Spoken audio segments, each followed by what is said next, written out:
আপনি কে? তো রাষ্ট্র সংস্কারটা আপনি কেমনে করে করবেন? গণভোটটা আপনি কেন করবেন? এই সরকারটা কিন্তু একটা সাংবিধানিক সরকার। জনগণ যাকে নির্বাচিত করবে তারাই দেশ চালাবে। বর্তমানে পিয়ার পদ্ধতি কোনো অপশন আমার কাছে নাই। আপনি মুখের চেহারা কি এটা থেকে তো আলাপ করবেন না। এখন বলবেন জনগণ তো কিছু বুঝে না, না বুঝলে কি হবে ভাই? ওই অবুঝ লোকটাই তো কাজটা করবে। গণতন্ত্রের বিউটি হলো এটা। গণভোটটা আপনি কেন করবেন? সংস্কারের যেটা জুলাই সনদের ভিত্তিতে যদি নির্বাচন করতে হয় তাহলে গণভোট দরকার, এবং সেটি নিয়েই হচ্ছে এখন আলোচনা যে আসলে গণভোট হবে কিনা এবং সংস্কারগুলো কি গণভোট ছাড়া বাস্তবায়ন করা যাবে কিনা। অবস্থার কি আছে জানেন? এই সরকারটা মানে আসলে হলো, আপনি জুলাই ঘোষণা কথা খেয়াল করেন, জি, এই বৃষ্টির মধ্যে দাঁড়ায় দাঁড়িয়ে ডক্টর ইউনূস একটা ঘোষণা পড়লেন না? জি, ঘোষণাটা যদি পারেন আরেকবার পড়েন, দেখেন শুরুতেই বলা হয়েছে এই সরকারটা কিন্তু একটা সাংবিধানিক সরকার। উনি নিজেই বলেছেন, নিজেই ঘোষণা করেছেন যে এটা একটা সাংবিধানিক সরকার, মানে সংবিধানের আলোকে সরকার গঠন করা হয়েছে, এবং এটা যে সাংবিধানিক এই মর্মে ওনারা সুপ্রিম কোর্টের কাছ থেকে একটা মতামত নিয়েছেন। এটা সাংবিধানিক সরকার। যদি এটা সাংবিধানিক সরকার হয় তো সেখানে যা কিছু ঘটবে, যা কিছু আপনি ঘটান না কেন ভাই, জুলাই সনদ বলেন, সংবিধানে যদি একটা লাইনও আপনি চেঞ্জ করতে চান সেটা সংসদের মাধ্যমে করতে হবে। কথা ভাই পরিষ্কার। ওই আগানে বাগানে গান গায়ে কোনো লাভ নাই।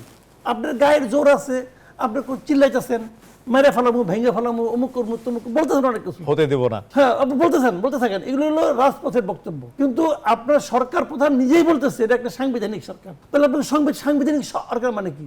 যে সরকার সংবিধান অনুযায়ী গঠিত হয়েছে, তো সেই সরকার গঠিত হওয়ার পর সেই সরকারের প্রধান কাজটা কি? সংবিধান অনুযায়ী চলা। সিইসি কে জিজ্ঞাসা করছে না যে পিয়ার পদ্ধতিতে ভোট? সিইসি কি জবাব দিচ্ছে? যে বর্তমানে পিয়ার পদ্ধতির কোনো অপশন আমার কাছে নাই। কারণ উনি তো কথা বলবেন কাগজপত্রে। আপনার মুখের চেহারা কি এটা থেকে তো আলাপ করবেন না। আপনার মাসুল কত শক্তিশালী এটা থেকে তো কথা বলবেন না। কথা বলবেন হলো কাগজ দেখে। তো উনি কি দিকে চলবেন? সংবিধানে কি পিয়ার পদ্ধতি কোনো অপশন আপাতত আছে? নেই তো। পিয়ার পদ্ধতি ভালো কি মন্দ এটা নিয়ে আপনি সারাদিন আলোচনা করেন, কোনো সমস্যা নাই। আলোচনা চলতেই পারে, আলোচনা হওয়া উচিত। আলোচনা মানুষের মগজ শার্প হবে, অসুবিধা নাই কোনো। কিন্তু যখন আপনি কাজটা করবেন, কাজটা করতে হবে সংবিধান অনুযায়ী। এনসিপি যে চাচ্ছে তাদের চাওয়ার যুক্তি আছে। তারা তো বলতে চাচ্ছে আমি একটা রাষ্ট্র সংস্কার করতে চাই। তো রাষ্ট্র সংস্কারটা আপনি কেমনে করে করবেন? এই পদ্ধতিগুলো আপনি কেমনে করে চেঞ্জ করবেন? তাহলে আপনি ইলেকশন করে জিতে আসেন, আপনি জনগণকে বলেন আপনারা ভোট দিয়ে আমাকে পাঠান, আমি যদি ক্ষমতায় যাইতে পারি তাহলে আমরা দেশের সংস্কার করে ফেলবো। আপনারা এই এজেন্ডা নিয়ে মাঠে নামেন না কেন? মাঠে নামেন। ক্ষমতায় আসবে এক্স দল অথবা ওয়াই দল, ধরলাম আমি, তারা কিভাবে চালাবে এটাকে আপনি বলে দেবেন? আপনি কে বলেন? আপনি কে? সেটা বলবে হলো জনগণ। জনগণ যাকে নির্বাচিত করবে তারাই দেশ চালাবে। এখন আপনি বলবেন জনগণ তো বিএনপিকে নির্বাচিত, ধরা যাক কথার কথা, জনগণ তো বিএনপিকে নির্বাচিত করবে, এটা বিএনপির দোষ? এটা কি বিএনপির অপরাধ যে আমারে কেন নির্বাচিত করলো? জনগণ তাকে ভোট দিয়ে নির্বাচিত করবে, সে কি করবে? এখন বলবেন জনগণ তো কিছু বুঝে না, না বুঝলে কি হবে ভাই? ওই অবুঝ লোকটাই তো কাজটা করবে। অবুঝ লোকটাই তো তার মতো সিদ্ধান্ত নিবে। ধরেন একটা রিক্সাওয়ালার কি কি খাওয়া উচিত, আমি রিক্সাওয়ালার মাঝে মাঝে রিক্সায় উঠি, ওটা নিয়ে বললি ভাই আপনি সিগারেট খান, দিনে কটা সিগারেট, অনেক জ্ঞানী আলাপ করি। উনি হ্যাঁ যেহেতু আমি তার উপরে উঠছি সে তো কিছু বলতে পারে না, সে সিগারেট হয়তো বলে হ্যাঁ সিগারেট খাওয়া খারাপ, খায়েন টায়েন না। আমি নামার পরে সে আরেকটা ধরায়, কারণ তার তো ভাই এটা অভ্যাস, সে তার মতো করে চলবে, সে আমার মতো করে চলবে না। কাজেই তার একটা ভুল হইতে পারে।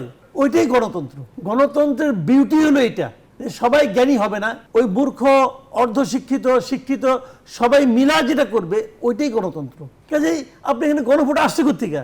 জুলাই সনদের বাস্তবায়ন নিয়ে বিশেষজ্ঞদের সাথে ঐক্যমত কমিশনের যে আলোচনা চলছে সেই আলোচনায় গণভোট প্রসঙ্গটা এসেছে যে আসলে বাস্তবায়নটা কোন পথে করবে, নির্বাচনের আগে কি বাস্তবায়নের সুযোগ আছে কিনা? নাই, কোনো সুযোগ নাই। এসব তো আলাপ করে কোনো লাভ নাই। শুনেন ভাই, ঐক্যমত কমিশন জিনিসটা কি বলেন তো আপনি? যে লোকগুলো আছে এই লোকগুলো আন্দোলনে ছিল। ডক্টর আলী রিয়াজ আন্দোলনের সময় কোথায় ছিল? আমেরিকা ছিল। মনির হায়দার কই ছিল? আমেরিকায় ছিল। তারা এসে গণতন্ত্রের আন্দোলনের কি চেতনা, আন্দোলনের মানুষের কি প্রত্যাশা, এটা ওরা বুঝে, আমরা বুঝি না। ওরা এসে আমরা বুঝাবো, বলবো তুমি এরকম করে করো, আর পলিটিক্যাল পার্টিগুলো যায় সুরকে যাবো। আপনি বলতে পারেন বিএনপি যায় কেন? যায় এই কারণে যে তারা কোনো আওলা ঝগড়া চায় না, ঝগড়াঝাটি চায় না, যাচ্ছে আলাপ করতেছে, কিছু কিছু ভালো কথা তো উঠতেছে, উঠুক, সবাই মিলে আলাপ করলে কিছু কিছু কথা তো আসবেই। কিন্তু এটা আপনি কেমনি করে নির্বাচনের আগে কেমনি করে আপনি বাস্তবায়ন করবেন, এটা তো আমার বুঝে আসে না ভাই। একটা মানে আপনার সবাই মিলে একটা ঐক্যমত্য হতে পারে, কিন্তু ঐক্যমত্য হওয়া আর আইন হতে এক জিনিসটা। বিএনপি বললো এটা আমরা রাজি, অমুক বলে আমি রাজি, আমি পাবলিক, আমি বললাম আমি রাজি না, আপনি কি করবেন? আমি তো পাবলিক, হারুন ভাই এমপি ছিলেন, সো হোয়াট, ওনারও এক ভোট আমারও এক ভোট। তারেক রহমান বিএনপি প্রধান, হয়তো আগামীতে প্রাইম মিনিস্টার হবে, ওনারও এক ভোট আমারও এক ভোট। তো উনি বললে হবে কেন? উনি বললে তখনই হবে যখন ওনাকে জনগণ দায়িত্বটা দিবে। জনগণ দায়িত্ব দেওয়ার আগ পর্যন্ত হবে না। তো জনগণ দায়িত্ব দিছে কাউকে? আলী রিয়াজকে কি জনগণ নিয়োগ করছে এখানে? তো এই আলাপ করে কোনো লাভ আছে? আলাপ সালাপ করে চা বিস্কুট খায়, আসছে বিদেশ থেকে কিছু কাজ কাম করবো, কিছু তারপরে একসময় চলে যাবো, এইগুলি ভাই সময় ক্ষেপণ।